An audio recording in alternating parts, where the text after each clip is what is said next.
تمرین شماره 26. تون بک چپ تون چپ بک بک بک چپ تون چپ بک تون بک چپ تون چپ بک بک بک چپ تون چپ بک. شماره 1 نوت تون هست. شماره 2 تا نوت اجرا میکنیم، نوت بک با چپ. تو میزان بعدی شماره 1 2 تایی هست، توم و چپ. شماره 2 مون بک تنها. توی میزان بعدی میزان سوم دوباره شماره 1 تو تکی هست، بک. شماره 2 مون 2 تایی بک و چپ. شماره بعدی شماره 1 2 تایی هست، توم و چپ و شماره 2 بک تنها. توم بک چپ توم چپ بک بک بک چپ توم چپ بک. از اینجا به بعد سعی کردم که تمرینات تو قالب ریتم‌های ساده باشن، یعنی هر کدوم از این تمرینات رو که با سرعت‌های مختلف اجرا کنیم متوجه میشیم که توش یه ریتمی وجود داره.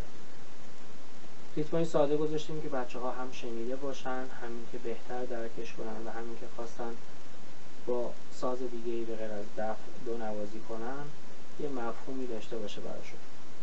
1 2 1 2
تمرین شماره 27.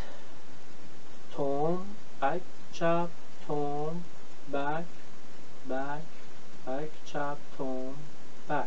شماره 1 مون نوت تکی هست توم. شماره 2 مون بک چپ. شماره 1 توم. شماره 2 بک.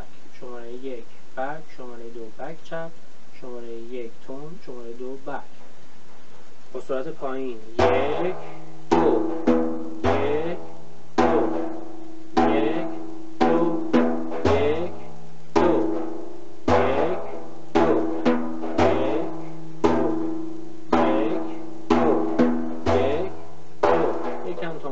1 2 1 2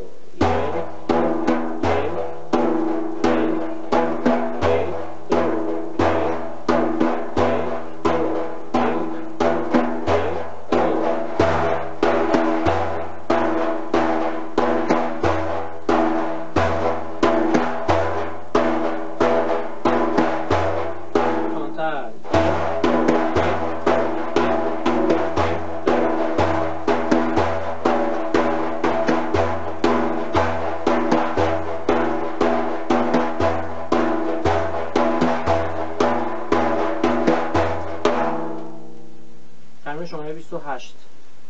توم چپ بک بک چپ بک توم چپ بک بک چپ بک. 1 2 1 2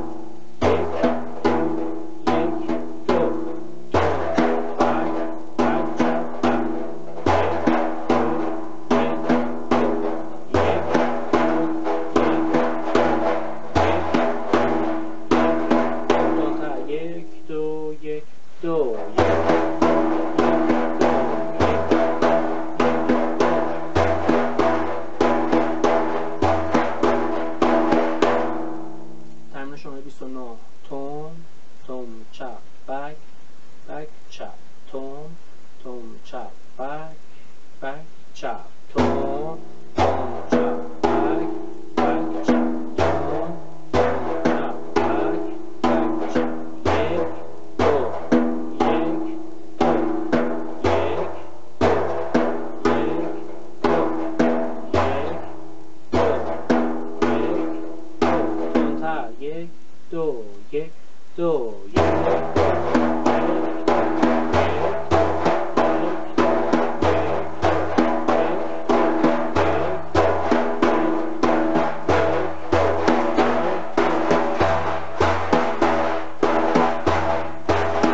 شماره سی.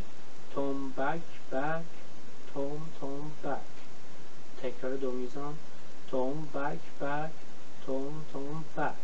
توم چپ بک چپ بک. توم بک بک، توم بک.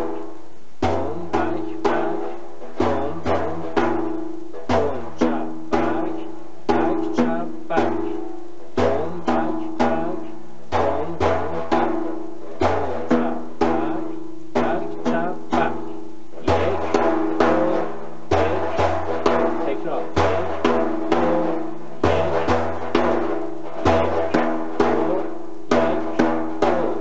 یک دو یک دو یک دو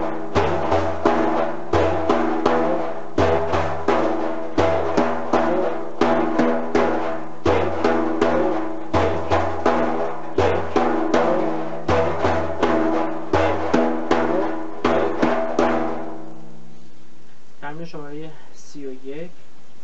توم چپ توم بک، میانه راست چپ، میانه راست بک چپ، توم بک توم. توم چپ توم بک، میانه راست چپ راست بک چپ توم بک توم. سکوت. یک دو یک دو یک. بازخواهی میکنم.